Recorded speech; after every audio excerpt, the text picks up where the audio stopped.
Good evening, members of the board, Dean Wanta Blanchett, members of the faculty, families, my family, and invited guests, and last but not least, fellow graduates. 10 years ago, I was sitting in one of the seats here before me in the gymnasium as an incoming Rutgers undergraduate student. It was my academic orientation day. I can vividly remember sitting here plagued with anxiety about moving away from home and being registered for all courses to be on track with the pre-medical studies here. Former Rutgers College Dean and later Assistant Vice President of Undergraduate Education, Marie Loeb, who joins us here today, extended her welcoming remarks to what would be the final graduating class of Rutgers College. Despite reciting a memorized list of math and science courses in my head, I still remember how Dean Loeb passionately tasked the incoming first-year class with a single responsibility: make the most of your Rutgers experience. 3 degrees, a K-12 teaching certification, and 10 years later, I stand before my fellow graduates behind the same lectern, now sharing remarks as we celebrate the special way that we all made the most of our Rutgers experience, graduating from one of the leading schools of education with a mission for the advancement of equity and excellence in education, the Rutgers Graduate School of Education.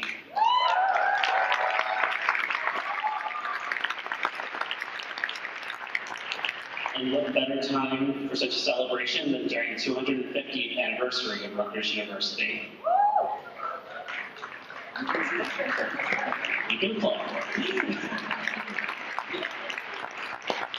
As you may have astutely ascertained, I'm graduating today as a different kind of doctor than I expected to become 10 years ago.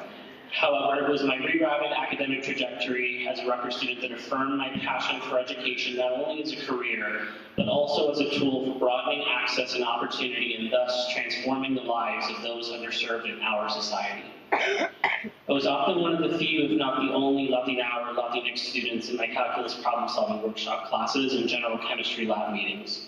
The increased consciousness of my racial and gender identities across these undergraduate mathematics and science courses brought forth moments where I questioned my academic ability and sense of belonging in pre-medicine, and more broadly in what is commonly referred to as STEM, science, technology, engineering, and mathematics. And yet I found myself during those first 3 Rutgers semesters in countless situations where I was supporting classmates and making meaning of the mathematics in our physics and organic chemistry assignments. These moments reminded me of the support I would receive from my K-12 mathematics and science teachers, who largely contributed to my seeing myself as a math person or a science person, views that came to be questioned in my pre-medical academic pursuits at Rutgers. Serving as an educational resource among my university classmates is what allowed me to reacquaint myself with pre-college views of my mathematical aptitude. Education, thus, was the source of personal reaffirmation that I hope served similarly encouraging purposes for my college peers pursuing STEM degrees at Rutgers. This motivated my pursuits as a mathematics educator with aims of increasing marginalized students' access to conclusive, meaningful learning in mathematics and STEM at large. Brazilian educator Paulo Freire writes, "How can the oppressed as divided, unauthentic beings participate in developing the pedagogy of their liberation? Only as they discover themselves to be hosts of the oppressor can they contribute to the midwifery of their liberating pedagogy." Freire's words frame how I took up this challenge from my academic orientation and making the most of my Rutgers experience. I went on to pursue roles as a program coordinator and tutor for various STEM support initiatives, as well as a summer mathematics instructor in the Rutgers Upward Bound program. In this work, I approached mathematics education as a tool for problematizing notions of what doing mathematics looks like and who are doers of mathematics. Our STEM support initiatives carve spaces for women and racial minorities to build networks with Rutgers faculty and peers who not only look like them, but also share experiences in navigating STEM as fellow members of underrepresented groups. Our social justice-oriented mathematics curriculum in the Upward Bound program classrooms challenged lower-income high school students in central New Jersey to use mathematics as a tool for exploring and addressing unemployment, gang violence, and other social concerns from across home communities. Such forms of mathematics education, in the words of Freire, were intended as a pedagogy for to with, not for, the oppressed.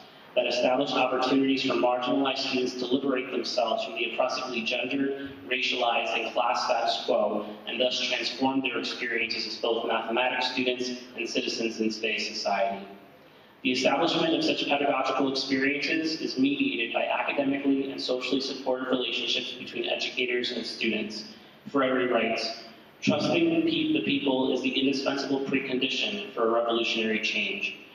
A real humanist can be identified more by his trust in the people, which engages him in their struggle, than by 1,000 actions in their favor without that trust." As graduates of the Rutgers Graduate School of Education, we have been trained by esteemed faculty members in thinking critically of how our practices as teachers, researchers, counselors, administrators, and student affairs professionals allow us to do just that, building relationships with our served student populations that affirm their academic and social identities and thus allow them to entrust their pursuits of educational success in our classrooms, schools, at residence halls, college campuses, and various other spaces of teaching and learning. I'm fortunate to have been a part of this intellectual community at the Rutgers Graduate School of Education for 6 years, where I forged supportive relationships with faculty, staff, and student colleagues to whom I entrusted my commitment to advancing education as a transformational experience among marginalized student populations in K-12 classrooms, pre-service teacher training, and higher education. As I embark on the next chapter of my educational journey as a member of the professoriate at Vanderbilt University, I will bring with me the meaningful memories of completing Dean Logue's charge of making the most of my Rutgers experience. These memories will guide my approaches to scholarship, teaching, and service for broadening access to educational opportunities that empower students in seeing themselves as doers of mathematics and science, including those who, as 2004 Tony Award Felicia Rashad describes as teachers who want to be teachers in tomorrow's STEM classrooms.